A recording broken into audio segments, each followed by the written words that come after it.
Good afternoon. Thank you for joining us for today's news conference with members of the Expedition 32 and 33 crews.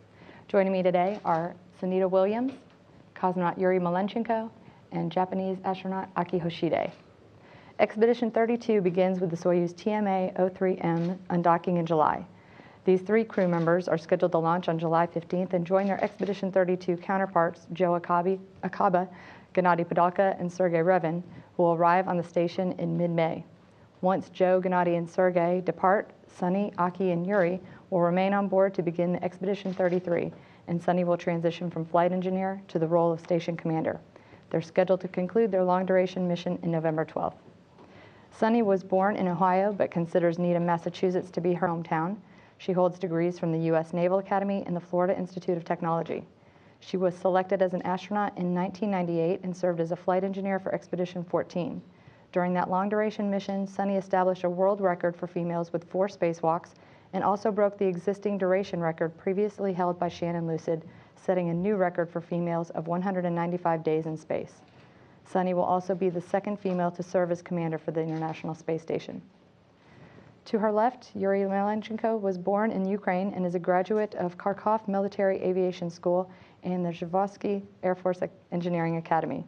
In 1987, he was selected as a cosmonaut and completed his first long-duration mission on Space Station Mir in 1994. He also flew on the STS-106 space shuttle mission to the International Space Station and returned to the station as a commander of Expedition 7 and flight engineer for Expedition 16. Aki was born in Tokyo, Japan. He holds degrees from Keio University and the University of Houston. He was selected as a Japanese astronaut candidate in 1999 and flew as a mission specialist as part of STS-124. With that, we'll now turn it over to Sunny. Thanks, Nicole, and thanks to everyone who's here for the press conference and everybody out there in TV land who's watching and listening to us here. We're really excited to be getting closer and closer to our launch in July. It's going to be a great mission, really exciting, lots of things to do. I mean, it's pretty unbelievable when you think about all the things that are on the menu out there that's waiting for us. I've got some great crew members here, which Nicole introduced. Yuri and Aki, we're sort of like a family, and we got a couple other great crew members up on board that will be joining, like Nicole mentioned, Gennady and Sergei and Joe. And then after Gennady, Sergei, and Joe leave, we'll be joined by Kevin Ford, Oleg Novitsky, and Evgeny Tarelkin. So as you could probably see, it's a pretty international crews that we're working with here. We backed up a European astronaut, and we will be backed up by a Canadian astronaut as well, American and Russian astronauts and cosmonauts. So the crew composition has been very international, and we're really looking forward to things that we're going to be doing up there. It's going to be loaded not only with international astronauts and cosmonauts, but when we get there will be ATV, probably, the European spacecraft.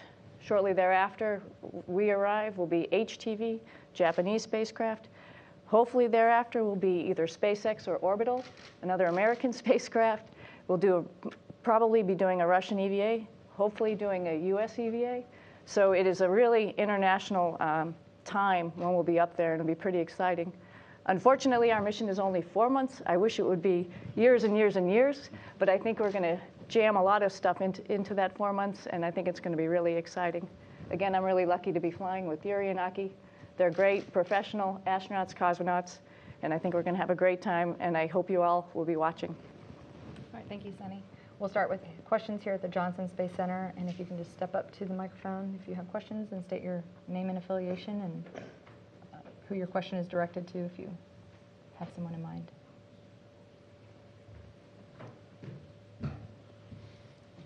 Hi, Robert Perlman with CollectSpace.com. I guess for Sunny, can you talk a little bit about how the launch delays have impacted your expedition? Have you had to replan, and are there activities that had to fall off because of the impact to the schedule? Well, luckily our job is to fly in space. So this crew and Gennadi's crew, we're both ready to fly whenever there's a vehicle ready for us to jump into. I think at this point in time, actually we're finishing up our U.S. training here, and then we have a little bit of a delay before our final sims for our Soyuz and Russian parts of the station training in Russia. So for us, we're just ready to go.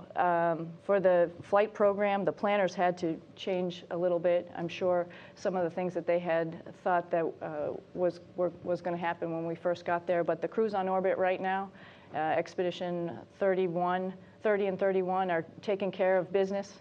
They're up there for a little bit longer than they had initially planned, but they're filling in all the holes and making sure the station is ready for us when we arrive.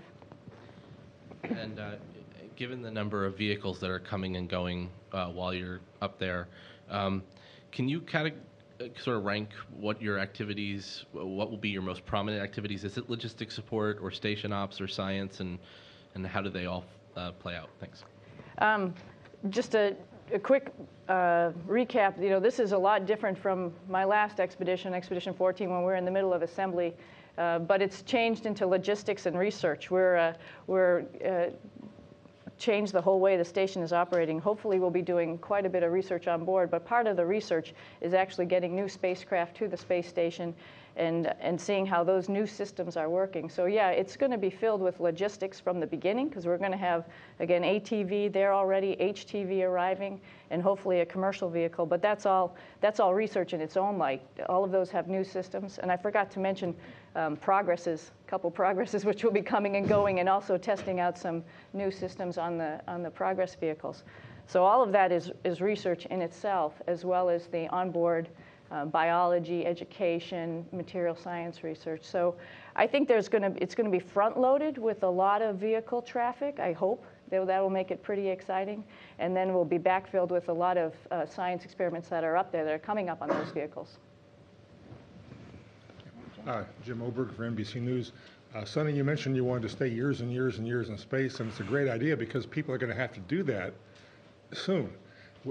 We had a question this morning from the program management that ISS is looking in the next 2 or 3 years to having much longer flight durations, at least several people staying longer than 6 months. You're getting ready for your second 6-month flight, and Yuri, of course, is getting ready for his 4th long expedition. Can you both comment on what it would take to clear the way for you or some other astronaut or cosmonaut to fly 1 or even 2 years duration missions on the ISS? How do we get to there from where we are now? Thank you. Well, I think you know that a lot of the research that we're doing on board is what happens to the human body. There's a lot of unknowns out there, bone density, radiation, and I think we've got a foot in the door with a number of expeditions under our belt about understanding some of that research, but there's still a lot more research that has to go on to understand exactly what's happening to the human body and how can we optimize either physical fitness, shielding for the radiation, or nutrition to have people stay in orbit for a long time. Of course, there has been a Russian cosmonaut that's been up in space for over a year, so that there is success in that field. But I think for us to know that we're launching people and bringing people back to Earth totally okay, I think we still have a little bit more research to do in that field. And I think what we're doing up there is helping get us to that point. The Russians better go longer, make any longer flights? I hope so. We already have a lot of experiments about this, and we keep doing this. A lot of research going on. Hopefully, in future, it will really help for other people to make flying in space easier, and more people will be involved. So I'm sure it's very important research. Any other questions here from the Johnson Space Center? My name is Kensuke Obara from NHK, Japanese Broadcasting Corporation. May I ask a question to Aki, if you could forgive me calling you in your first name, your nickname. But Aki, Today, earlier, there was the ISS briefing, and Mr. Safardini told us that your team's launch, is upcoming on July 15th. How you're feeling right now? I mean, the launch is nearing. There was a delay, but it's nearing. What's your feelings right now? And we also learned that you might be doing EVA. What's your feelings about that? And if you could answer it in English and also in Japanese, if possible. Okay. Well, let's first try in English. Hopefully, I'm better in English than Japanese at this point. First of all, we were in Baikonur in December as a backup crew, so that means we were ready to launch if necessary, if something happened to the prime crew. So I'm confident that we're at that level. Right now, what we're doing is just proficiency training, just making sure that we remember everything that we were taught, and also a lot of science and payload operation kind of training. But I feel confident with these two very experienced crew members, and we trained together for more than a year, more than 2 years now. So I'm looking forward to going back home, especially the Japanese portion that I helped build, and looking forward to all the experiment that we'll be doing. And with respect to EVA, yes, we know that it is on the plan, and we'll be, lucky if we can get it. But we've been training along with Sunny and the whole team in JSC. So we've been training for that. If we need to go out the door, and I'm looking forward to that experience as well. So can I do that in Japanese? I'll try. まずそうですね、打ち上げに関してですけども、今回31ソユーズの打ち上げですけども、昨年12月にすでに我々ここにいる3人バックアップクルーとしてバイコヌールに行っておりました。でそれはプライムクルーが12月にすでに打ち上がったプライムクルーに、もし何かあった場合に代わりに打ち上がるということを、準備してたわけですけども、ということは毎日何かあった場合にも打ち上がる準備はすでにできていたということです。で従いまして今7月の打ち上げまで何をしているかといいますと、すでに学んだあるいは身につけた知識技量を維持する訓練、それから主に科学の部分ですね、サイエンスの部分の実験の知識、あるいは操作、実験装置の操作、そういった訓練を主に行っております。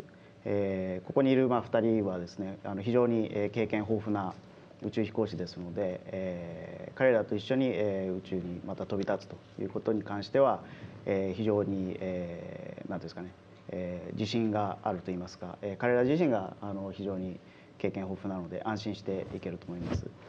それから2008年に STS-124 で組み付けた船内実験室ですね、戻って新しいといいますか、前作ったうちに帰って実験ができることを非常に楽しみにしております。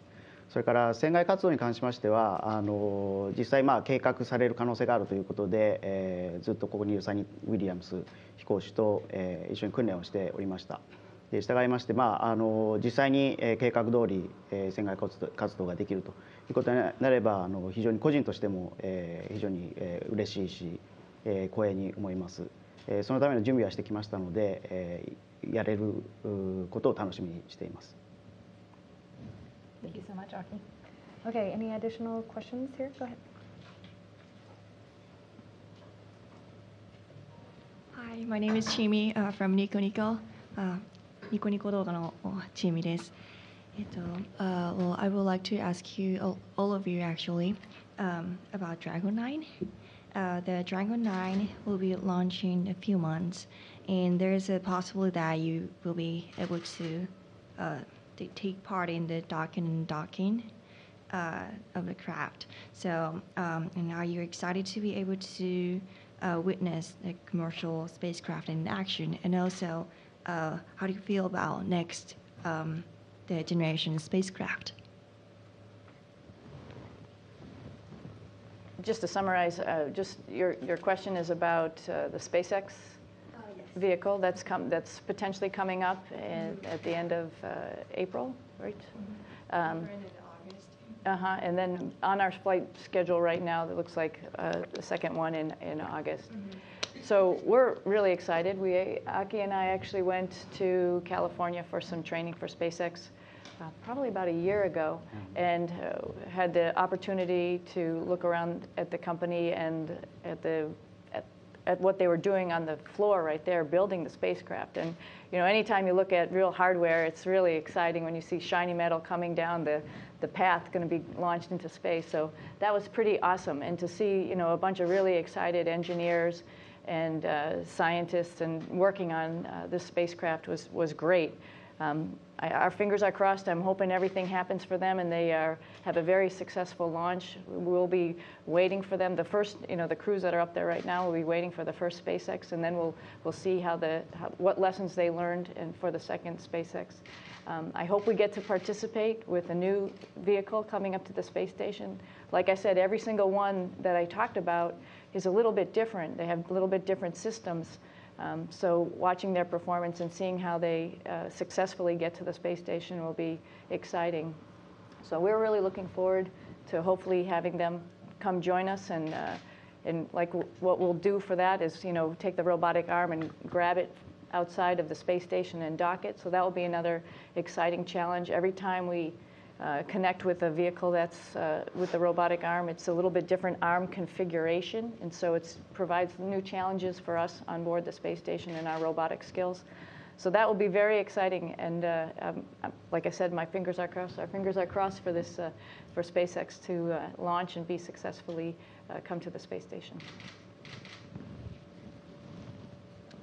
Well, I'm more responsible for other vehicles, but I'm really looking forward to see this new vehicle on station. It's always exciting to see something new in space, and also it is a big developing of space program in general. So I'm really happy, and as I said, I'm looking forward to see new vehicle. So just to add on to what Sonia and Yuri mentioned, right now we have Progress, ATV, and HTV supplying logistics and science samples, and our, most important, our food. But in addition to that, if we can get, Dragon and Cygnus up and running, that provides more capability for us and for the whole space program. And getting the commercial, private sector involved, I think it's a very good thing. It opens up new doors for not just the space community right now, but for a bigger possibility as a whole. So I'm looking forward to that very much. Okay. Any additional questions? Yes.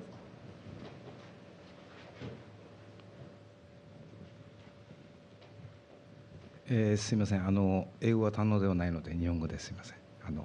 テレビ朝日奇跡の地球物語の森下と申しますが、お三人さんにお伺いいたしますが、日本の実験棟の希望が非常に各国の、宇宙飛行士さんから居心地のいい場所だというふうなお話を聞いたことがあるんですが、三人さんそれぞれ今回初めてだと思うんですが、どのように感じていらっしゃったり、あるいは以前の方から聞いたことがありますか。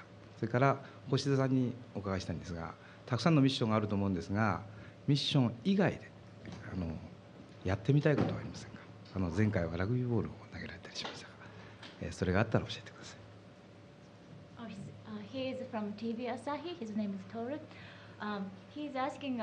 He'd like to ask about the Japanese experiment module Kibo. Can you hear me? Feel free to pull it down. Yeah. Okay. The experiment module Kibo, and we learned it's very comfortable space there. But we'd like to know how much you know about Kibo, and also what you expect about Kibo. Are you going to visit there, and what are you going to do? And also, Aki, we'd like to ask what you would like to do as a mission in this ISS. Last time you through the rugby ball, but we'd like to hear what else you'd like to do. For the first question about Kibo, I can't wait to go into Kibo. When I was there, again, last time was a number of years ago, and the space station stopped at the front of the lab. So now it's has a lot more modules, Node 2, of course, Kibo and the Columbus. And so I can't wait. I saw pictures of when Aki installed Kibo, and of course inside and outside, and it looked awesome. I've had the opportunity to go to Japan and train to be an operator on the Kibo systems. And so I'm going to actually do a couple of Japanese experiments. I have one on me, actually, right now, as a matter of fact, and some other experiments inside the Kibo module. So I'm really looking forward to spending some time in there. I heard it's nice and peaceful as well. And it also has an airlock, which I think we're planned to be using for the first time while we're up there. It also has some great windows that it'd be really fun to look out those windows and see the Japanese robotic arm in action when HTV-3 is there, and also when we use the Japanese airlock. So I'm really looking forward to spending some quality time in the Kibo module.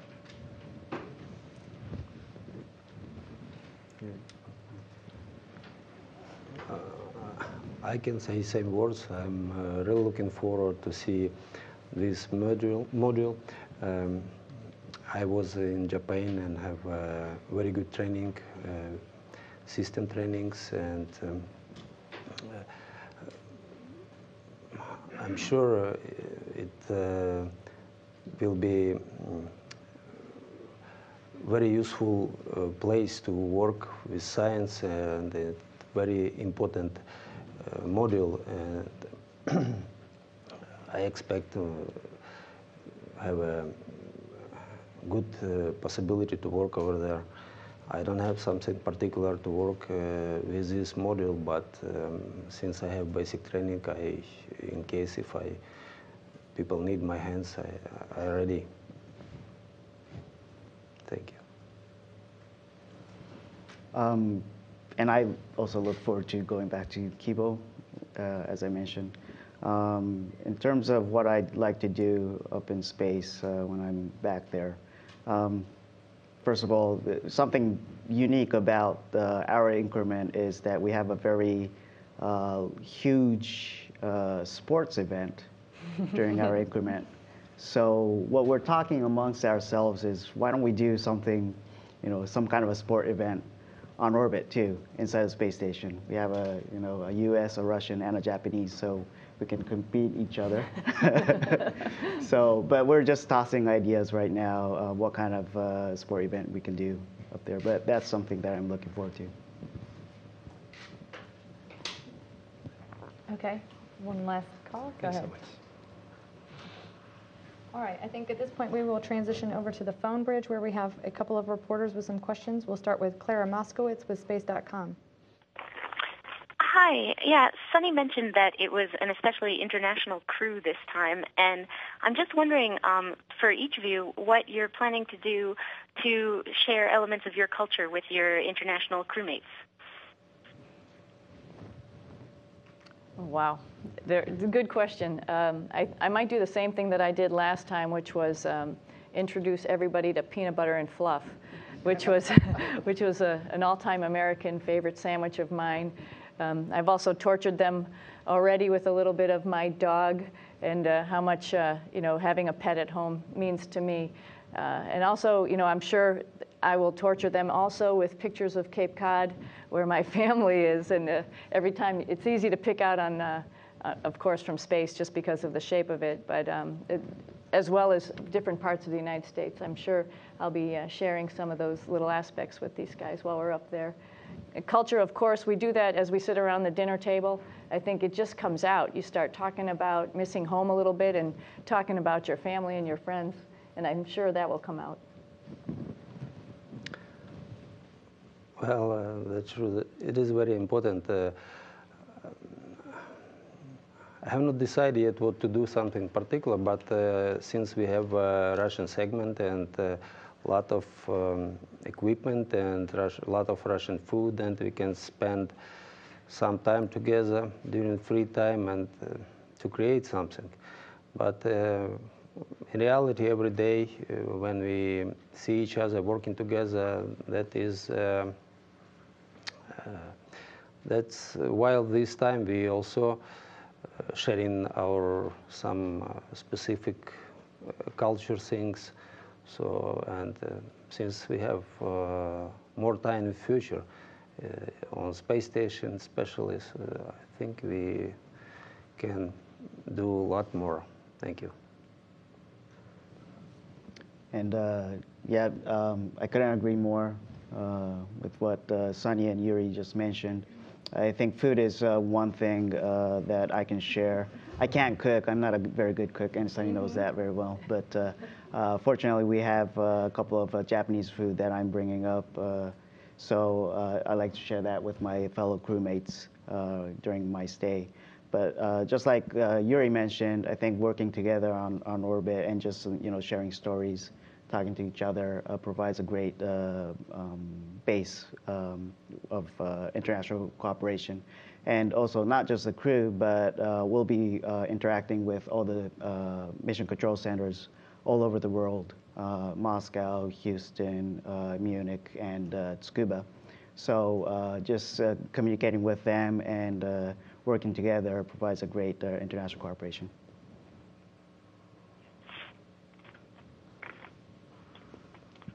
All right, Clara, did you have another question? No, I'm all set. Thanks very much. All right, with that, we will move on to Todd Halverson with Florida Today. Thanks very much. This is for Sunny Williams. I'm wondering what your thoughts are about being only the second woman commander on the International Space Station. And in your judgment, what would the best complement or makeup be for a crew on a mission to Mars? Thanks. Oh, it sounds like a tricky question.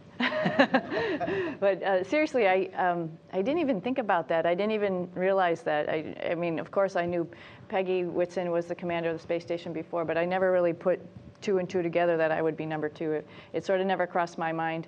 I think it just sort of happens with people who have experience. I guess you get selected to be the commander based on your experience in the past, and I hadn't really thought about the numbers and all that kind of stuff. So I didn't really have a thought on it. So I hope I'm not letting you down too much. So I'm sorry about that.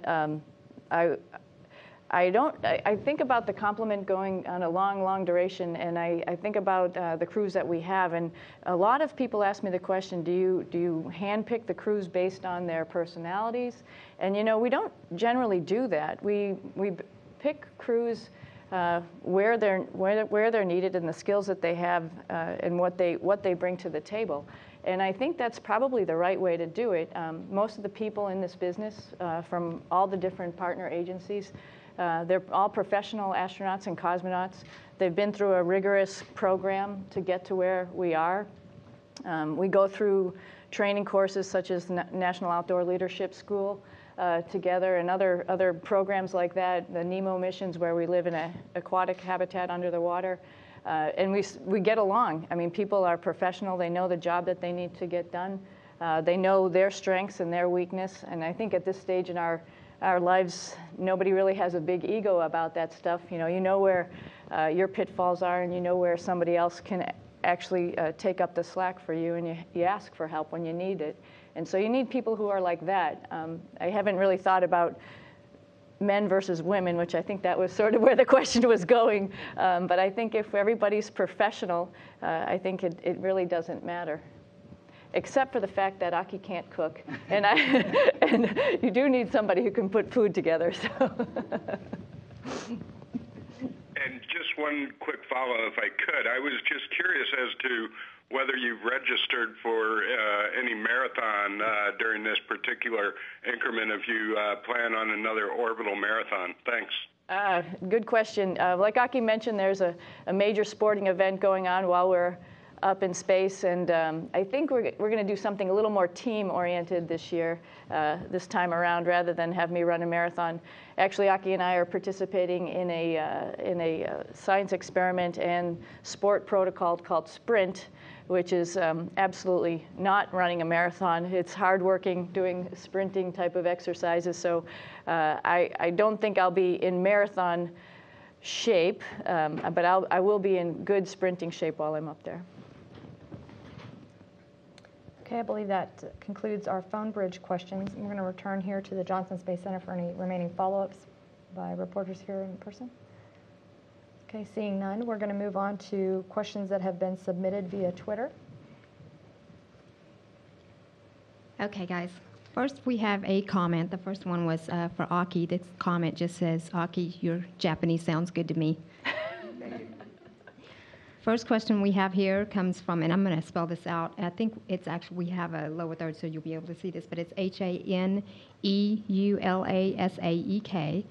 Did you apply for the expedition, or were you selected?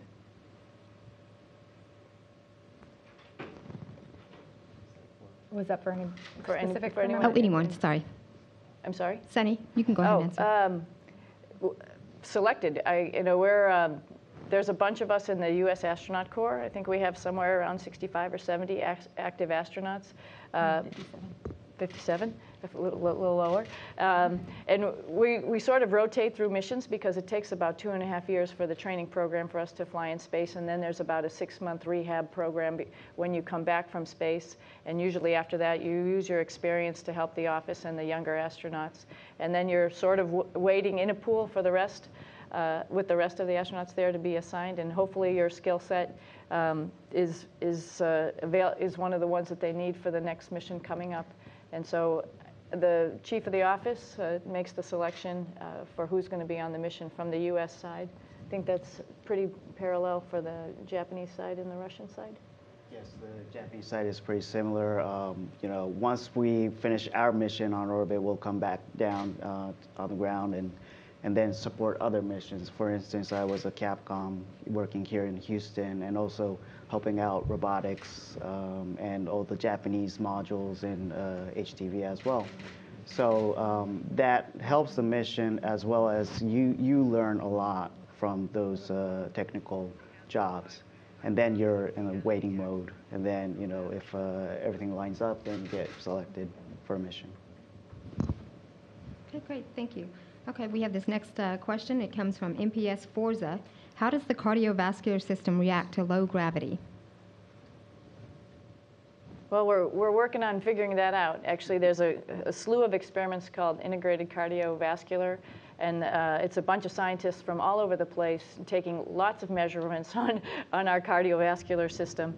Part of that is imaging, using ultrasound before and after physical fitness, and just trying to figure out what is actually going on with your cardiovascular system.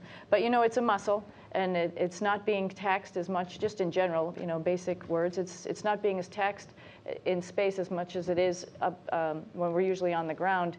Your heart has to work against gravity to pump blood all over the place, all over your body. And in space, it doesn't have to work so hard. Obviously, it's not working against gravity. So there's probably a decrease in the muscle mass while we're up in space. But we don't know all of that for sure, and so that's why we're doing some of the research that we're doing, and some of the ultrasounds are really going to help. It's going to be interesting to see the difference of when we're working out up in space versus just relaxing. So that's a lot of research that's ongoing right now. Okay, great, thanks. And another one comes from @Jules Burford. How would you manage with a medical emergency, i.e. appendicitis, and can you operate in zero-G? That's a very good question. We do train, my background is engineer, not a doctor, but we do get some training in case of emergency. Now, doing an operation, that might be a different story, but just like a first aid kit or CPR, we're trained to do that, and we do train on each other. In a mock-up, let's say someone, fell, what do you do? And then we coordinate amongst ourselves and get the first aid kit and start working, CPR. and all that stuff. So we are trained to do that, but of course, we're not doctors, so we can't do like a very detailed skill-based operation. Okay, thank you. And we have another one. This one comes from Rick Star 1. They want to know, what is the number one thing you are looking forward to doing when you arrive at the station? So let's see. I'm really looking forward to the docking. We practice that pretty rigorously in Star City. It's supposed to be automatic, but Yuri, of course, is trained to take over manually in case we need to do a manual docking. I was, as a flight engineer, I was also lucky enough to train to do that as well. So it's actually flying a little spacecraft around, which is pretty amazing. And last time I flew up to the space station on a space shuttle, and it was a pretty slow process. This time it's going to be a little faster process from what we've trained to do. So I'm really looking forward to the docking and opening the hatch. Once we open the hatch, of course, we're going to have 3 other crew members there to greet us, and shortly thereafter, we'll probably be able to talk to our family and friends and just tell them in person that we made it there successfully. So I think that's going to be the highlight, just to hear their voices when we get up there.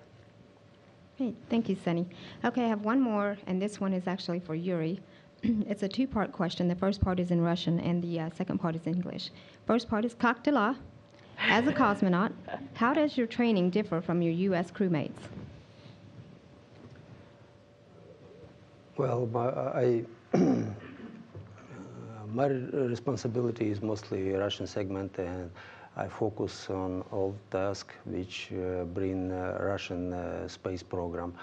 And also I'm Soyuz commander, so I have a lot of training with control Soyuz transport vehicle. And also we have a national science program, and I'm focused on this.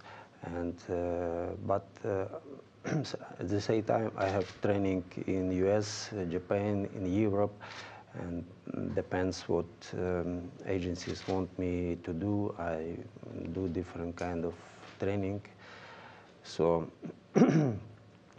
as I said, it's mostly just focus move to different part of station, and maybe I working more with people who working in Russian control centers.